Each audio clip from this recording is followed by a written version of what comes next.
এখানে কেন এসেছো? চলে যাও বলছি। যতক্ষণ তুমি আমায় ভালোবাসি না বলবে ততক্ষণ আমি যাব না। আমি ভাড়াটের বাড়িতে থাকি, লোকজন আছে, শুনতে পাবে। চলে যাও বলছি। শুনতে পাও, তুমি আমাকে আই লাভ ইউ বলো, আমি চলে যাচ্ছি। নইলে কিন্তু আমি চিৎকার করব। এই দেখেন, আগুন আমাকে জোর করে। তুমি আমাকে এতটা ভালোবাসো? হ্যাঁ, অনেক ভালোবাসি। I love you. এবার যাও, কাল দেখা হবে। ঠিক আছে। সত্যি পাগলি একটা। থ্যাঙ্কস গড এমন একটা মেয়ে দেওয়ার জন্য। ভাই, আঙ্কেল ফোন করেছিল, মেয়েটার ব্যাপারে জানতে চাইছে। মেয়েটি আমার পাশে বসে আছে। তাহলে তুমি ওকে তুলে নিয়ে যাচ্ছ না কেন? ও আমার প্রেমে পড়েছে আর আমি ওকে ভালোবেসে ফেলেছি। আমি ওকে ভালোবেসে নিয়ে যাব। আজকে তুমি ভুল করছো ভাই, আমরা যার জন্য এসেছি সেটা করো। ঠিক আছে, এসব নিয়ে পরে কথা হবে।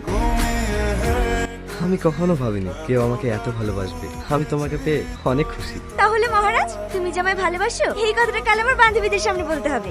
এই ব্যাপার ঠিক আছে, শুধু তোমার বান্ধবী কেন, বিশ্বজাহানের সামনে আমি বলতে পারি আমি তোমায় ভালোবাসি। তাই নাকি? তাহলে কালকেই দেখা যাবে।